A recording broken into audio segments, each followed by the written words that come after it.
परंतु आमच्या छोट्या छोट्या गोष्टींकडे आणि एकंदरीतच आदिवासी संपवण्याचं षडयंत्र हे सरकार करू पाहत आहे.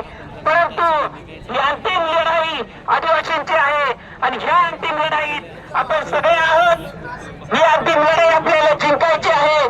पेसा असो, 5वी 6वी अनुसूची असो, या सगळ्या आपले जल जंगल जमिनीचा अधिकार सुद्धा आपल्याला अबाधित ठेवायचा आहे. परंतु आपण फक्त आणि फक्त आदिवासी पेसा संवर्गातील 17 वर्गाच्या नियुक्तीसाठी या ठिकाणी एकत्र आहोत आणि ती आम्हाला सर्वोच्च न्यायालयाच्या अधीन राहून या ठिकाणी नियुक्ती देण्यात यावी. अन्यथा हे बेमुदत आमरण उपोषण आम्ही पुढे चालूच.